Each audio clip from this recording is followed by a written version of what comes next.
Poor widow and her kids. Saved, dying rich, cowboy unaware, he will change their lives forever. The hardscrabble cabin stood alone in a desolate landscape, a place that reeked of desperation, quiet defiance, and a chilling isolation. Inside, Adeline Hayes clutched the last 2 coins she owned, their cold weight a familiar heartache in her palm. It wasn't enough for flour, let alone the medicine Lily needed. She met the storekeeper's pitying gaze, her back straightening into a rod of pure steel. She would not beg. That was a promise she'd made over her husband's grave, a vow fueled by the memory of the mine that stole his life. True grit was the only currency she had left. But outside, the sky was turning a bruised, sickly purple. The wind began to howl, whispering of a coming reckoning. It wasn't just a blizzard hurtling towards her fragile home. It was fate dragging a dying man to her door, a man whose secrets were about to ignite her world or burn it all to ash. The hardscrabble cabin stood alone in a desolate landscape, a place that reeked of desperation, quiet defiance, and a chilling isolation. Inside the town's only mercantile, Adeline Hayes clutched the last 2 coins she owned, their cold weight a familiar heartache in her palm. It wasn't enough for flour, let alone the medicine Lily needed. She met the storekeeper's pitying gaze, her back straightening into a rod of pure steel. She would not beg. That was a promise she'd made over her husband's grave, a vow fueled by the memory of the mine that stole his life. She walked out into the biting wind, an empty sack clutched in one hand. The sky was a bruised canvas of purple and gray threatening to tear open. Dust Devil Creek wasn't a town for the weak. It was a place of last chances and final breaths, and Adeline felt the edge of that finality creeping closer with every gust of wind that sliced through her threadbare shawl. The walk home was a pilgrimage through her own private wasteland. Each step was a memory, each gust of wind a whisper of her husband's name. When she finally pushed open the cabin door, a wave of fragile warmth greeted her. Caleb, her 12-year-old son, looked up from the fire he was tending. He had his father's eyes, old and serious. "Did you get it, Ma?" Adeline avoided his gaze, her heart a leaden stone in her chest. She placed a small paper-wrapped parcel on the table. A little salt, a little cornmeal. "The credits run out, son. This is all he would give." Caleb's jaw tightened, but he didn't argue. He knew the math as well as she did. A few feet away, 7-year-old Lily coughed a dry, rattling sound that tore at Adeline's soul. "I'm cold, Mama," she whispered from her cot. Adeline was at her side in an instant, pulling the thin blanket tighter. "I know, sweetling. The fire will warm us soon." But they all knew it was a lie. The fire needed wood, and their pile was dwindling to nothing. That's when the storm broke its promise and unleashed its fury. The wind didn't just howl, it screamed. Snow began to fly, not in soft flakes, but in a blinding horizontal sheet. The world outside their small window vanished into a swirling vortex of white. The cabin groaned its old bones, protesting the assault. They were a tiny, flickering candle, and the world was trying to snuff them out. Hours passed in a tense, huddled silence, the fire now just a bed of sullen, glowing embers. Caleb was by the window, peering into the maelstrom. "Ma," he said, his voice suddenly sharp, "there's something out there. It's just the wind, son. A branch breaking." "No," he insisted, his face pressed against the cold glass. "It's dark, a shape, near the old cottonwood." Adeline's blood ran cold. No animal would be out in this. No man in his right mind would be either. A current of pure dread snaked through her. Every instinct screamed to stay inside to protect the little life she had left within these 4 walls. But the ghost of her husband, a good man who never turned his back on a soul in need, whispered in her ear. "Stay with your sister," she commanded Caleb, her voice firm. She pulled on her husband's oversized coat. the scent of him a faint, heartbreaking memory. "I'm coming with you," Caleb said, grabbing a lantern. It wasn't a request. Together they stepped into the blizzard. The force of it nearly knocked them from their feet. It was a battle for every breath, a war against 1,000 icy knives. They followed Caleb's direction, two small figures against the rage of the elements. They found him half buried in a snowdrift. A man. His face was pale as marble, a dark gash on his forehead stark against his skin. He was dressed in clothes that, though torn and bloodied, were made of a finer cut than any she'd ever seen. A well-made leather holster was empty at his hip. This was no simple drifter. "He's dead, Ma." Caleb stated his voice flat, with the grim pragmatism of the frontier. But as Adeline knelt, pushing the snow from the man's face, she saw a faint cloud of vapor escape his lips. He was alive. Barely. "Help me," she gasped, grabbing one of his arms. "Ma, we can't." Caleb's voice was desperate, torn between duty and survival. "We don't have enough food. We don't have enough wood. He'll kill us all just by being here." Adeline looked from the dying stranger to her son's terrified, determined face. He was right. It was madness. It was suicide. But as she looked at the man's still face, she saw not a burden, but a human soul on the brink. "We don't leave a man to die, Caleb," she said, her words nearly stolen by the wind. "That's not who we are. Now grab his other arm." They dragged him back, their bodies screaming with effort, their world reduced to a single impossible task. Inside, they laid him on the floor by the dying fire. As Adeline began to clean the wound on his head, her fingers brushed against a thin chain around his neck, tucked beneath his shirt. She gently pulled it free. It wasn't a cross. It was a single, heavy gold coin, polished smooth with a strange crest stamped into its face, an eagle with its wings outstretched over a letter T. It was the kind of thing that men killed for. Adeline's breath hitched in her throat. Who was this man, and what kind of trouble had just followed him into their home? The gold coin was a burning secret in Adeline's pocket. She tucked it away deep in a small tin box filled with her late husband's few belongings, a ghost of wealth amongst the ghosts of love. Outside, the blizzard raged, a caged beast clawing at the walls of their tiny world.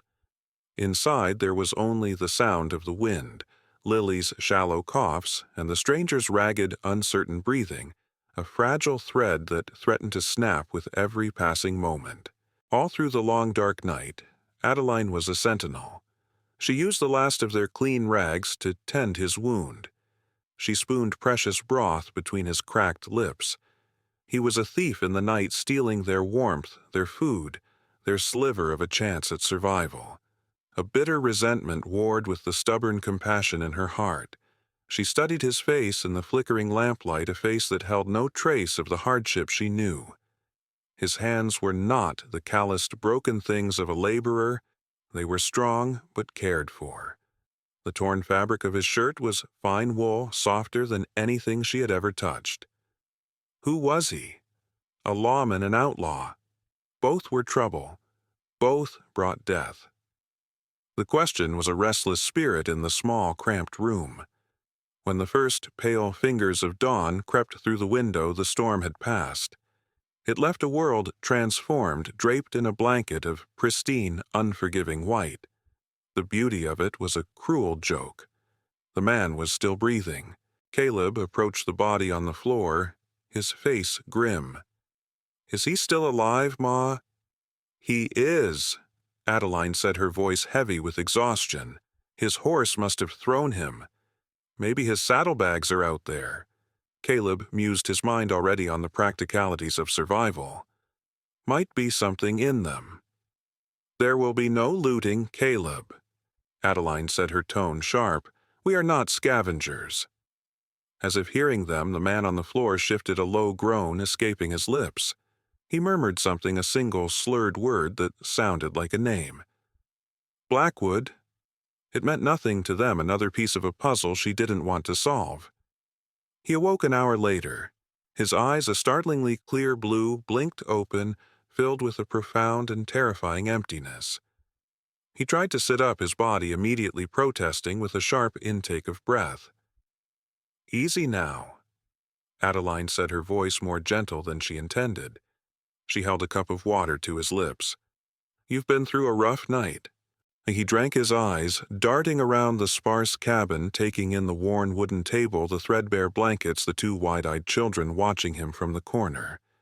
It was clear he was seeing a world that was utterly alien to him. Where am I?" His voice was a dry rasp. "My home. We found you in the storm." Adeline kept her distance, her posture wary. "What's your name? Who was after you?" He looked at her, and she saw not malice or deception, but a vast, bewildering fog. "My name." He frowned, his hand going to his head, his fingers tracing the wound she had cleaned. I don't know." The frustration and fear in his voice felt genuine. "I can't remember anything." A new kind of dread, cold and sharp, pierced Adeline. An unknown man was one thing. A man with no past was a blank page on which any sort of danger could be written. Just then, Lily, overcoming her shyness, shuffled forward. She held out a small, crudely carved wooden bird, its wings worn smooth from her touch. She placed it gently on the blanket beside the man's hand. "For your hurt," she whispered before scurrying back to Caleb's side. The man stared at the small token, then looked at Lily. For the first time, the fear in his eyes was replaced by something else, something softer. A ghost of a smile touched his lips. "Thank you," he rasped.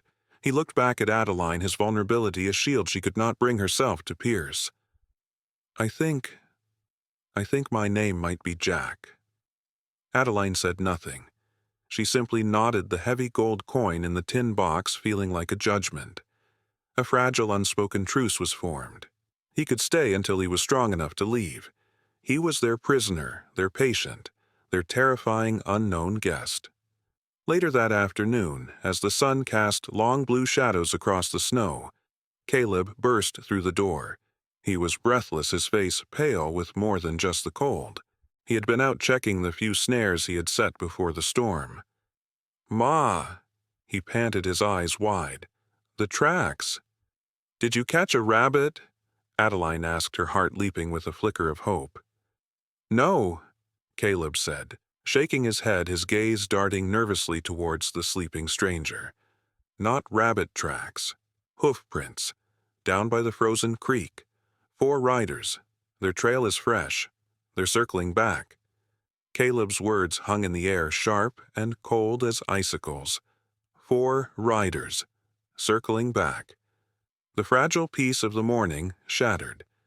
Adeline's gaze flew to the stranger on the cot, to the empty holster at his side, to the gold coin hidden in the tin box. The storm outside had passed, but a far more dangerous one was now bearing down on them. She felt a primal fear, the fierce protective instinct of a mother bear whose cubs were threatened. She crossed the room, her movements swift and decisive. Jack was awake, watching her with those unnervingly clear, confused eyes. "My son saw tracks." She said, her voice low and tight, leaving no room for pleasantries. 4 riders. Are they looking for you?" He struggled to sit up, his face a mask of genuine torment. "Ma'am, I swear to you, if I knew I would tell you. The name. Blackwood. It feels like a splinter in my mind, but nothing more." His helplessness was infuriating, and yet she believed him. The man before her was not a liar. He was a ghost, haunted by a life he couldn't recall. "Well, your ghost is about to bring hell down on my children," she retorted, the fear sharpening her tongue. "We need to hide you. Now." There was no time for debate. The cabin became a blur of frantic, silent activity, a world of secrets being buried, a life being erased. "Caleb, his boots and gun belt. Take them to the woodshed, bury them under the old firewood," Adeline commanded. Caleb moved with a grim purpose, his small face set. Adeline pulled up the loose floorboards in the corner, revealing a small, dark root cellar little more than a hole in the earth that smelled of damp soil and desperation. "Get in," she told Jack, "and do not make a sound no matter what you hear." He looked at her, his eyes filled with a dawning guilt. "I'm sorry," he began. "Sorry won't stop a bullet." She cut him off. "Get in." He lowered himself into the darkness just as Adeline and Caleb replaced the floorboards, scattering a rug over them. "Lily," Adeline whispered, pulling her daughter close, "we're going to play the quiet game, Sweetling. The quietest game we've ever played." She had barely sat down, her heart hammering against her ribs, when the sound came. The rhythmic crunch of hooves on fresh snow, the jingle of harness. They were here. A sharp, authoritative knock echoed through the cabin. It wasn't the knock of a neighbor. It was the knock of a man who did not expect to be denied. Adeline took a deep, shuddering breath, smoothed her apron, and opened the door. 4 men sat on horseback, their figures dark and imposing against the brilliant white snow. They were not common thugs. They were hunters, their eyes cold and watchful. The man in front, a lean figure with a cruel thin slash for a mouth, tipped his hat.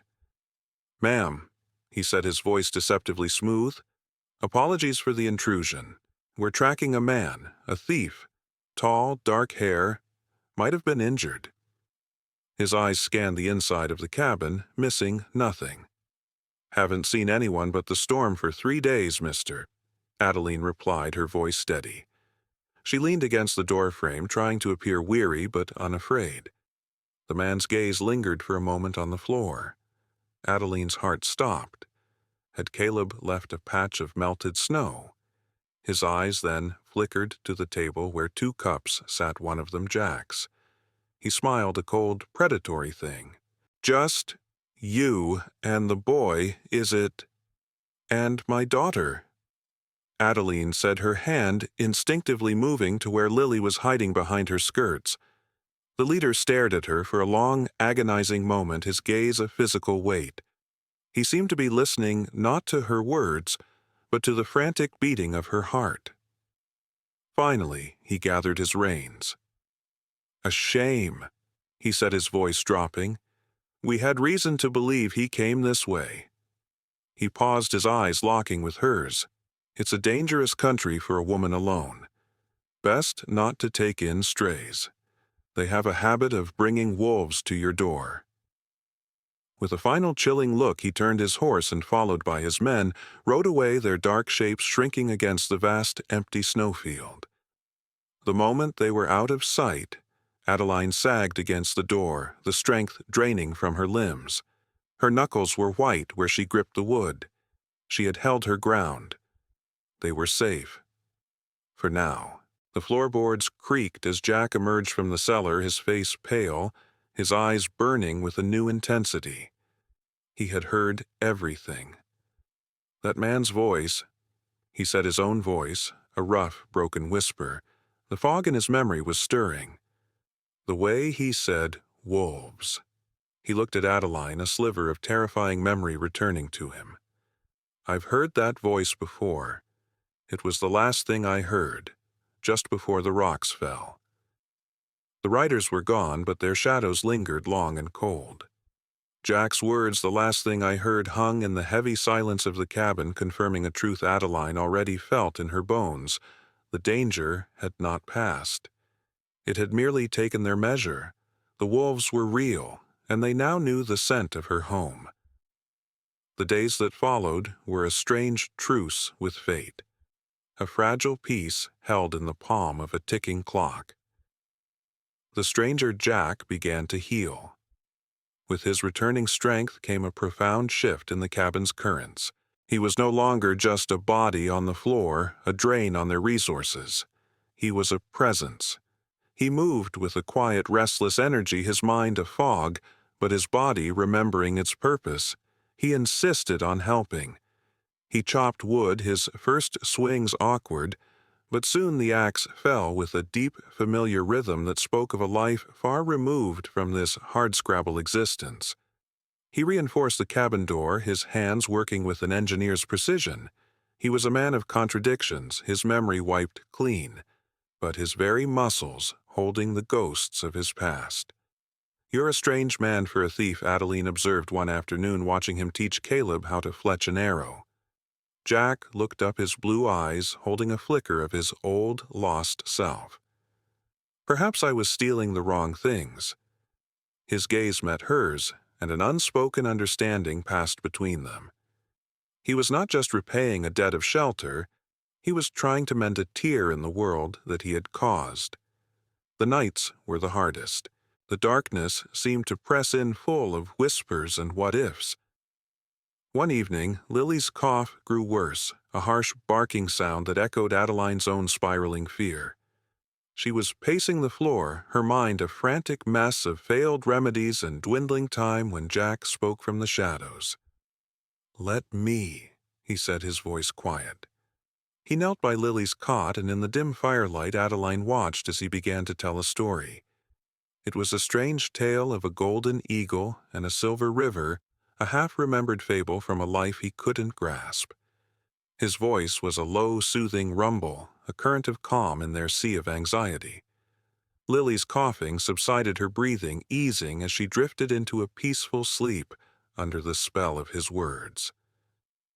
Adeline stood frozen, watching him. She saw not the dangerous stranger, but a man of profound, unexpected gentleness. For a single, terrifying moment, she felt the crushing weight of her loneliness lift. The feeling was a dangerous warmth, a treacherous comfort she could not afford. She turned away, her heart a tangled knot of fear and a fragile, burgeoning hope. This man, whoever he was becoming a part of their world. He was earning a place he could not possibly keep. "When you're well enough, you'll have to leave," she said later, the words tasting like ash in her mouth. It was a statement of fact, a necessary cruelty. Jack met her gaze across the firelight, his face serious. "I brought this to your door," he said, his voice a low vow. "I won't leave until I know it's gone. I owe you that." He owed her more than that. He owed her a life free from fear, a debt he could never repay. The fragile peace was shattered 2 days later. Caleb returned from the woods, his face ashen, his usual stoicism gone. He wasn't carrying a rabbit, he was carrying a warning. "Ma," he whispered, his voice trembling. "Someone. They've been watching us." He led her to the edge of their small clearing. There, tied to the branch of a skeletal pine tree that overlooked their cabin, was a dead raven. A single black ribbon was knotted tightly around its leg. It was a deliberate, malevolent sign. A message. Adeline stared at the grim effigy, a cold dread seeping into her marrow. It was a promise of violence to come. Jack came to stand beside them. He looked at the raven, and his face, which had been slowly clearing, clouded over with a new and terrible recognition. The fog in his mind swirled, and a name surfaced, dragged from the depths by the sight of that black ribbon. A name he had heard in his nightmares. Blackwood. He breathed the name, a curse on his lips. Corbin Blackwood. He stumbled back, his hand pressed to his temple as the memory struck him with physical force. He looked at Adeline, his eyes wide with a terror that was not for himself. "It's a brand." He rasped, his voice raw with the horror of the returning memory. "That's his mark. He's not just hunting me, he's claiming what he believes is his." Jack's gaze held hers, full of a terrifying new certainty. "And God help us, he thinks that now includes you." The name Corbin Blackwood fell like an axe, severing the world Adeline knew from the one that now hunted her. It was no longer a faceless threat, a vague premonition of danger. It had a name, and that name was a brand, a claim of ownership. The dead raven was not a warning. It was a promise. Adeline looked at her children, at the fragile sanctity of their home, and knew with a sickening certainty that its walls were no longer a shelter. They were a trap. Jack's memories were returning in jagged, painful shards. He saw a boardroom smelled the scent of expensive cigars and betrayal. He saw a man's face, handsome and smiling, with the dead cold eyes of a snake. Blackwood. He was a man who didn't just conquer, he consumed. "I have to go," Jack said that night, his voice a low, urgent rasp.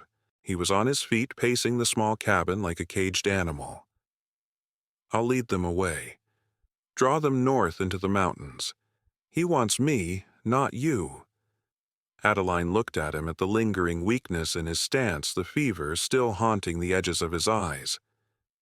She thought of the 4 riders, hard men, who moved with the chilling efficiency of wolves. He would be a lamb walking to the slaughter, and the wolves would simply return for those he left behind. In that moment, Adeline's fear burned away, forged into something hard and sharp as steel. This was her land. These were her children. She would not be a pawn in some rich man's war. She would not wait for the fire. "You'll die before you reach the pass." She stated, her voice cutting through his frantic energy. There was no pity in it, only unyielding fact. "You're not strong enough, not yet. This is my home. Your trouble has found Mister. We will face it. But we will do it my way." Her eyes held his, a silent challenge. "If you go, we all go. Together." The decision was a spark in the tinderbox of their lives. There was no more time for talk. The night became a symphony of desperate, hurried preparations. Adeline moved with a grim grace, packing dried meat and hardtack, her husband's old hunting knife wrapping a sleeping Lily in their warmest blanket. Caleb, his face a small, serious mask, secured the door with a piece of wood, a small soldier preparing for the great retreat. Jack retrieved his gun belt from the woodshed. The familiar weight of the Colts in his hands felt less like a tool of his old life and more like a grim necessity for the new one. They slipped out into the moonless, silent dark. A family of ghosts fleeing a home that was already a memory. The world was an etching of black and white, the snow, a vast luminous sea under a star-dusted sky. The cold was a physical thing, a presence that stole the breath and burned the lungs. Adeline took the lead, her knowledge of the terrain their only map. She guided them away from the open flats towards the jagged shadows of the foothills, following an old forgotten trapper's trail that wound through the deep woods. Every snap of a twig, every hoot of an owl sent a jolt of adrenaline through her. They moved in silence, a chain of shadows linked by a shared, desperate hope. As they paused in a thicket of pine, the air heavy with the sharp, clean scent of resin, they heard it, the faint, rhythmic plodding of horses in the snow. Adeline pushed them down her body, shielding Lily's her heart, a frantic drum against her ribs. Below them, in the moonlight of the main trail, a patrol of 4 riders passed. Their lanterns cast long, searching beams of light cutting through the darkness, sweeping just yards from their hiding place. One of the men was the leader from the cabin, his cruel, thin profile unmistakable. They were being hunted. Actively. The patrol passed their sounds, fading into the immense silence of the night. Adeline waited until her own breathing had slowed before leading them on. She brought them finally to a place of refuge, a shallow cave hidden behind a curtain of frozen icefall, a secret place she and her husband had found years ago. It was small, cold, but it was safe. Inside, huddled together in the dark, the exhaustion finally crashed down on them. Jack looked at Adeline, the firelight from a tiny sheltered flame dancing in his eyes. The admiration in his gaze was raw, undisguised. "You saved us," he said, his voice thick with an emotion she had never heard from him before. "Not just my life. All of us." His gaze fell to the hunting knife at her hip, the one she'd been using to chip away ice. The firelight caught the worn handle, the familiar heft of it a small comfort. He stared at it, his brow furrowed, a new and terrible storm gathering in his eyes. A complete, vivid memory struck him clean and sharp as a shard of glass. His face went ashen.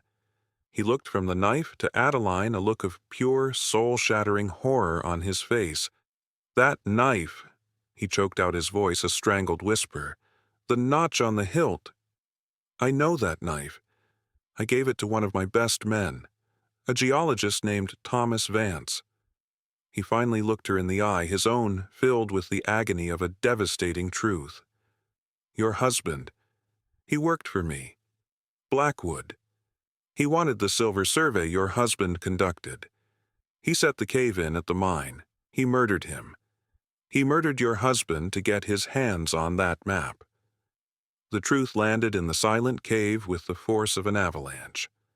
"He murdered your husband." The words did not just explain the past, they set the future on fire.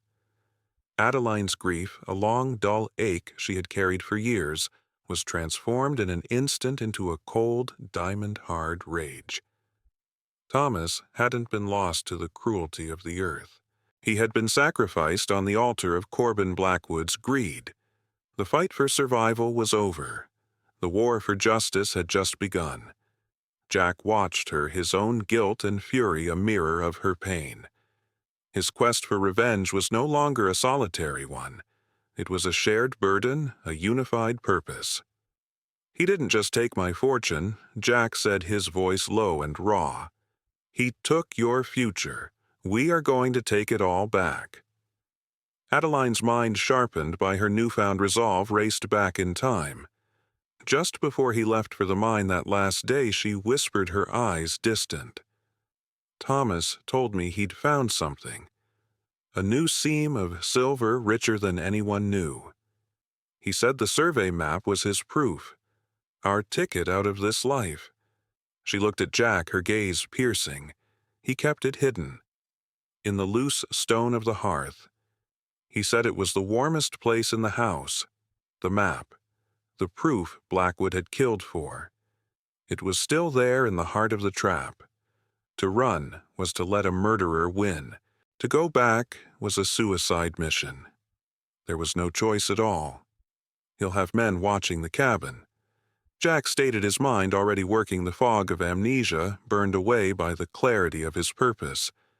But Blackwood is arrogant. He thinks we're running scared. He'll be waiting for us on the road, not expecting us to walk back into the fire. They traveled back under the cloak of a pre-dawn gray, moving like vengeful spirits through the silent snow-covered woods. The world was hushed, holding its breath. Caleb, no longer a boy but a young man forged in crisis, was given his task. He circled wide, a ghost in the trees, his destination a ridge overlooking the far side of the clearing. Adeline and Jack approached the cabin, their home now an alien, hostile place. They saw two guards, dark figures, smoking by the woodshed, their rifles leaning against the wall. They were lax, confident. Then a sound split the frozen silence from the far ridge, the sharp, piercing cry of a hawk, followed by the crash of a falling deadwood branch. Caleb's diversion. The guards swore, grabbing their rifles and trudging off into the trees to investigate the noise. Now Jack breathed. They slipped across the clearing and into the cabin. The air was cold and stale, thick with the ghosts of their stolen life. Adeline's hands trembled as she reached into the hearth, her fingers finding the familiar loose stone. Behind it, wrapped in oilcloth, was a roll of papers. The map. Her husband's final legacy. As her fingers closed around it, the cabin door creaked open. The lead rider stood there, his thin mouth twisted into a triumphant sneer. He hadn't been fooled. "The boss said you'd be back for it," he drawled, leveling his pistol. He knows a thing or two about greed. He lunged for Adeline, grabbing her, pulling her in front of him as a shield. "Drop the guns, Thorne, or the widow gets it first." Jack froze, his own Colts half drawn. It was a stalemate, a perfect trap. But the man had made a fatal miscalculation. He saw Adeline as a weakness, a simple homesteader. He didn't see the woman who had stared down a blizzard, who had faced down wolves, whose heart was now a furnace of cold, righteous fury. He didn't see the wife of Thomas Vance. With a guttural cry, Adeline drove her elbow back into the man's ribs. As he grunted in pain, his grip loosening for a fraction of a second, she drew her husband's hunting knife from her belt. She didn't hesitate. She plunged it downward into his thigh. He screamed a high, thin sound of shock and agony, his pistol firing wildly into the ceiling as he staggered back. That was all the opening Jack needed. The world exploded into a concussive roar of gunfire. When the smoke cleared, the rider lay still. Justice, swift and brutal, had been served on their hearthstone. The map was the key. It was more than a survey. It was Thomas Vance's journal detailing Blackwood's threats and the dangerously shoddy conditions in the mine. It was a testament that in the hands of the one honest marshal in the territory was enough to bring Corbin Blackwood's empire of greed crashing down into dust. Months later, spring had come to Dust Devil Creek. The snow was gone, replaced by a carpet of green and the brilliant colors of wild prairie flowers.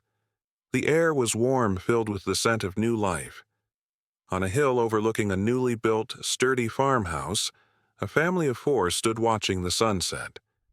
The mine in the distance was running again, this time under new ownership with new safety standards and fair wages for its men.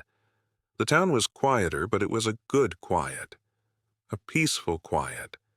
Adeline felt a hand slip into hers. It was Jack's. His past had been restored, but he had not returned to it.